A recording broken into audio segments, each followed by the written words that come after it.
विपक्षी दलों की बैठक पर प्रधानमंत्री नरेंद्र मोदी ने निशाना साधा है। देश की जनता पर परिवारवादी पार्टियों के अन्याय उन्होंने किया है, ये आरोप प्रधानमंत्री नरेंद्र मोदी ने लगाए। 24 के लिए 26 होने वाले दलों का हाल कुछ माल कुछ। बेंगलुरु में कट्टर भ्रष्टाचारी सम्मेलन हो रहा है। भ्रष्टाचारी जेल जाता है तो उसे एक्स्ट्रा नंबर मिलते हैं। लेबल कुछ और लगता है और प्रोडक्ट कुछ और है। इनका प्रोडक्ट 20 लाख करोड़ के घोटाले की गारंटी है। कुछ लोग करोड़ों के घोटाले में जमानत पर हैं। नफरत है, घोटाले हैं, तुष्टीकरण है, मन काले हैं। हमारे लिए नेशन फर्स्ट, उनके लिए फैमिली फर्स्ट। इस जमात में बड़े बड़े घोटालेबाज हैं। प्रधानमंत्री नरेंद्र मोदी ने यह तंज कसा, ये तीखा प्रहार किया और उससे विपक्षी दलों की जाहिर तौर पर अब प्रतिक्रियाएं भी सामने आएंगी। पहले प्रधानमंत्री ने क्या कुछ कहा आपको सुनाते हैं।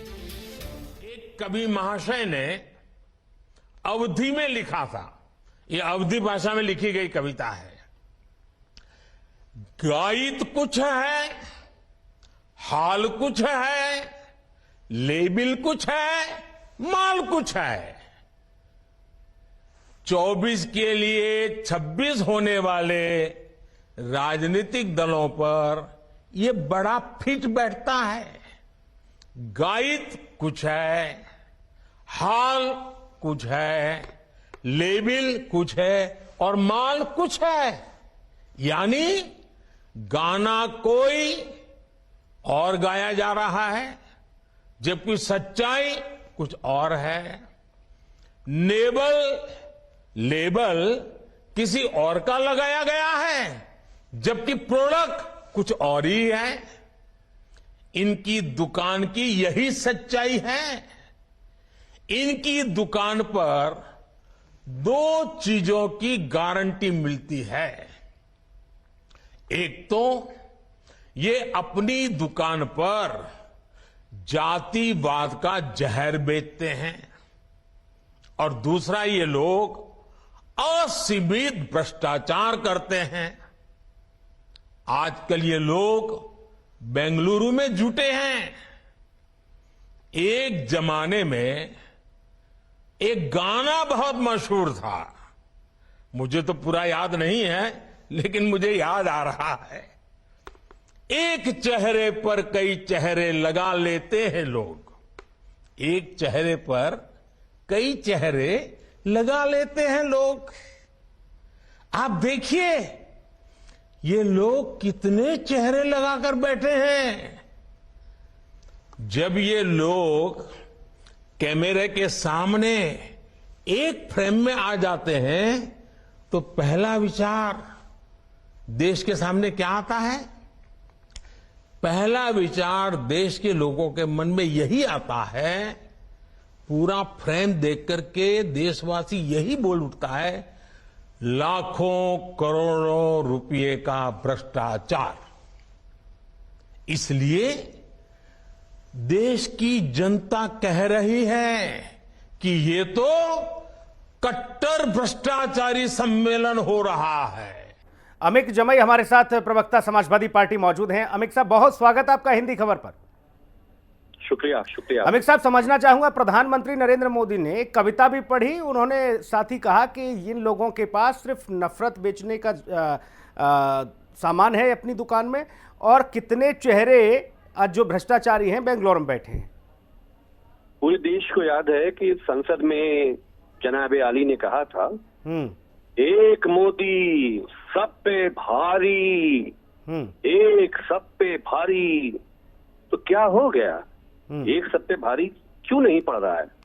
आखिर आपको जो 26 पार्टियों का विपक्ष का जो बैठक हो रहा है, पटना के बाद दूसरा बैठक बेंगलोर में हो रहा है जी, तो आपकी हालत काहे खराब हो रही है? 38 पार्टी बुलाए हैं। कल जेपी नड्डा जी ने कहा कि 38 पार्टियां इकट्ठा हो रही हैं। आप जरा 38 पार्टियों का उसमें आकलन करिए।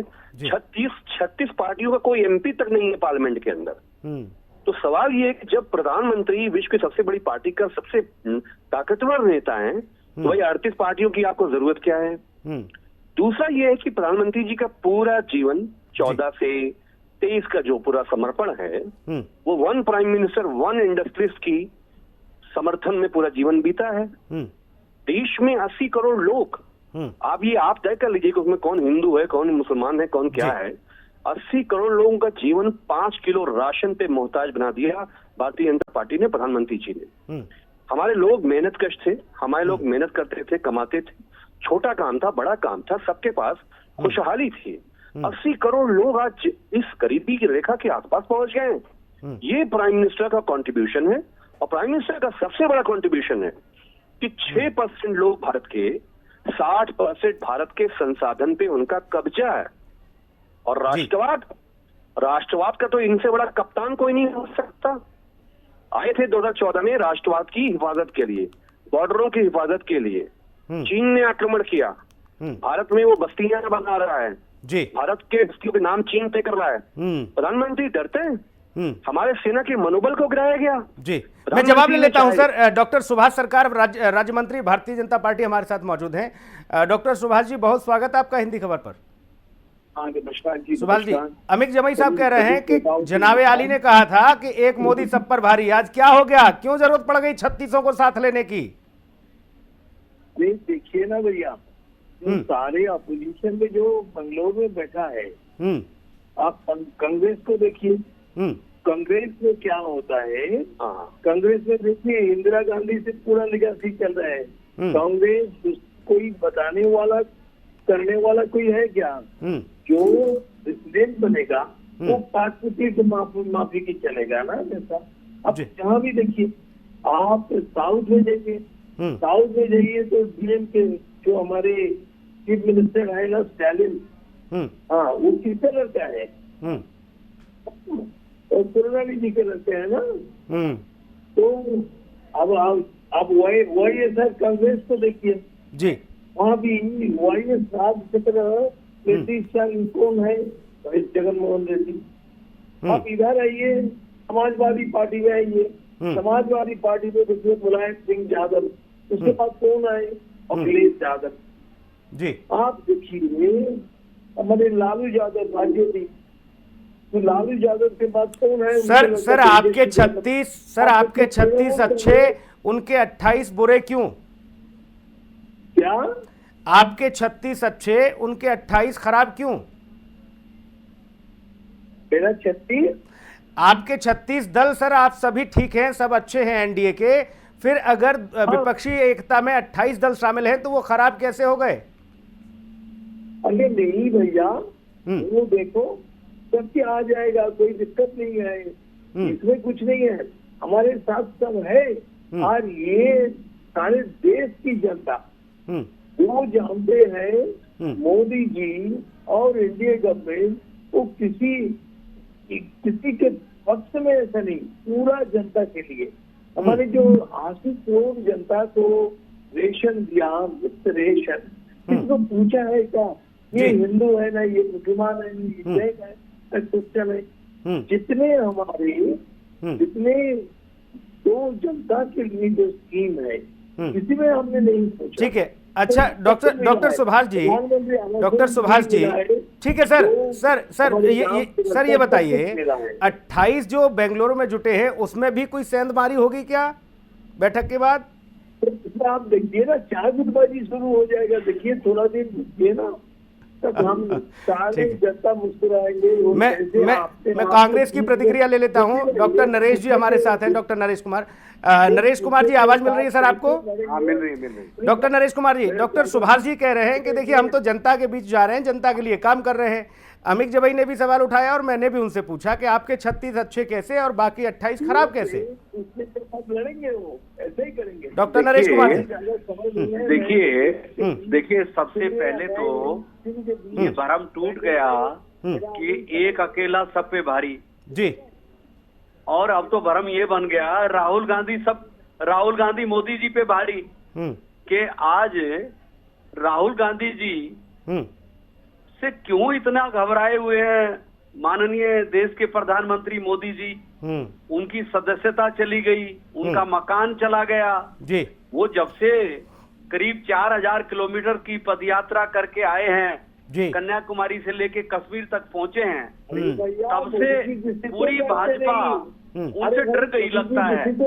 और उसी का नतीजा है कि जब कांग्रेस पार्टी के द्वारा डेट ऐलान कर दी गई कि बेंगलोर के अंदर 18 तारीख को सभी विपक्षी नेताओं की मीटिंग होगी, तो उसी दिन आदरणीय मोदी जी ने भी मीटिंग रख दी विपक्ष की।